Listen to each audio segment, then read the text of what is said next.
hamon ng lipunan sa magkaibang panahon. Ipinapaalala sa atin ng El Filibusterismo na ang tunay na pagbabago ay nagsisimula sa katapatan, pananagutan, at pagmamalasakit sa kapwa.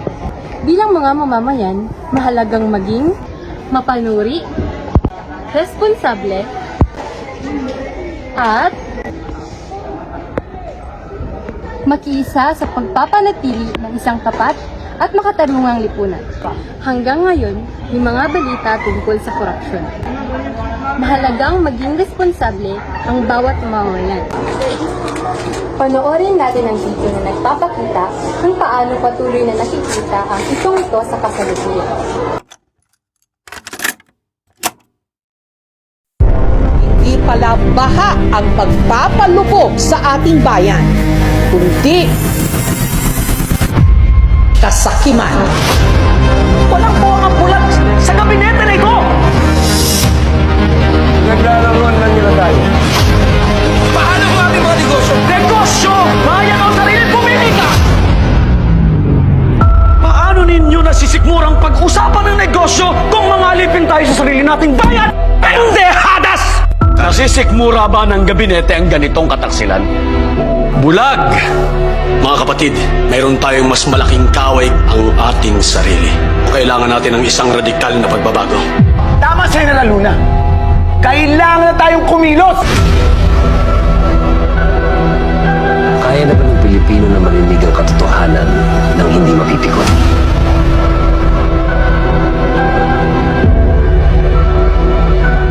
Magandang araw.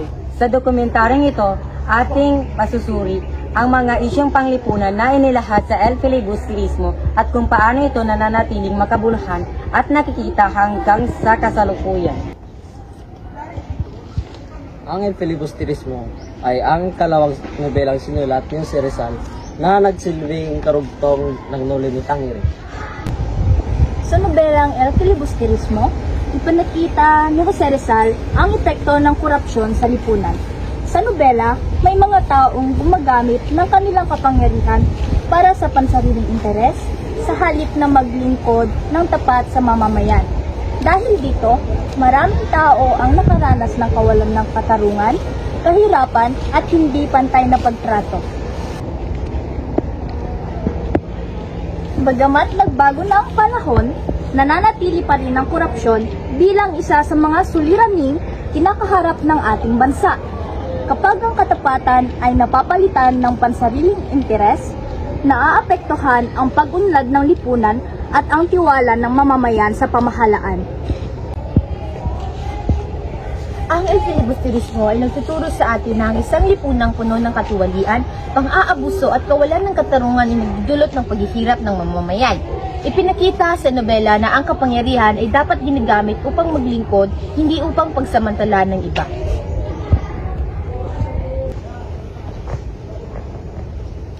Pinapaalala rin ito, ang tunay na pagbabago ay nagsisimula sa bawat isa sa atin. Bilang mga mamayanan, kailangan natin maging responsable, tapat, at may malasakit sa kapwa. Mahalaga rin gamitin natin ang ating kalaman, boses, upang itaguyod ang katotohanan at katarungan. Hanggang sa kasalukuyan, nananatiling makabuluhan ang aral ng El Filibusterismo. Maraming salamat sa inyong panonood. Naway magsilbing gabay ang mga aral mula sa El Filibusterismo upang maging mas responsable, makatarungan at mapanagutang mamamayan tayo para sa ikabubuti ng ating lipunan.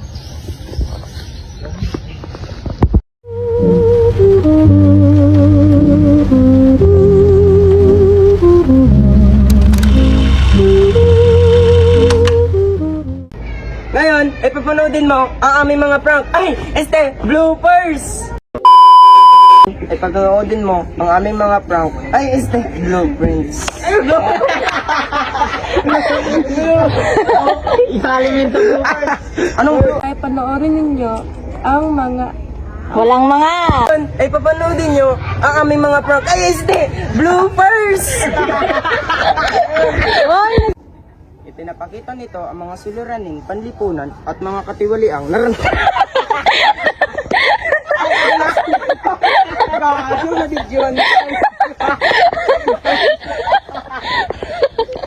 John, di ba?